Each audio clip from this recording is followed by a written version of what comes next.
one way to the one true God. 1 Kings chapter 18 verse 21 says, "How long will you waver between two opinions? If the Lord is God, follow him, but if Baal, then follow him." Those were the words coming from Elijah, the prophet of God. And the verse really emphasizes people's unwillingness or their inability to commit to serving God. A showdown happened in Israel on Mount Carmel between Elijah, the prophet of God, and the prophets of Baal, a false god. Why? God's people, the Israelites, could not decide whether they should worship the Almighty God or their false god, Baal. So they worshiped both. They didn't want to offend any god. Sounds familiar? Yep, it does. Just like worship in some of our churches today, blending in with the world to avoid offending people. But James chapter 1 verse 8 says, "A double-minded person is unstable in all his ways."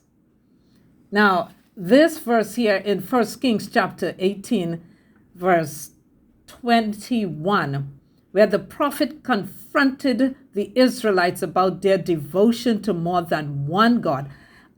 I just feel like paraphrasing this. I could hear the man of God saying, if you believe the Lord is your God, then worship him only.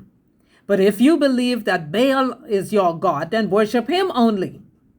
So there's this contest on Mount Carmel between the Almighty God, or between, let me say, the gods, the Almighty and then the false God. Can you see the setting?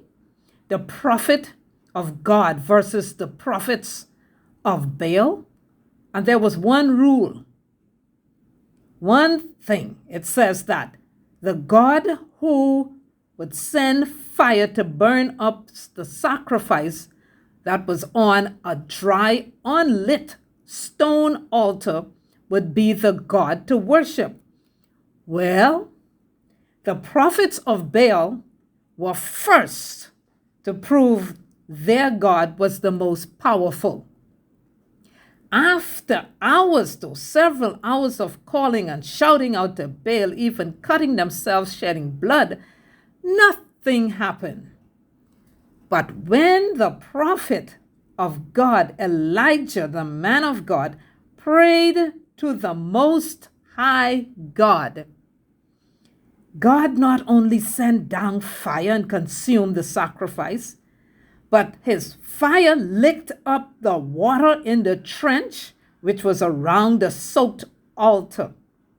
See, there is only one God who is above all other so-called gods. He is the one true God, and he is the Almighty, everlasting God. There's only one way to God, and that way is through his Son, Jesus Christ. John chapter 14, verse 6.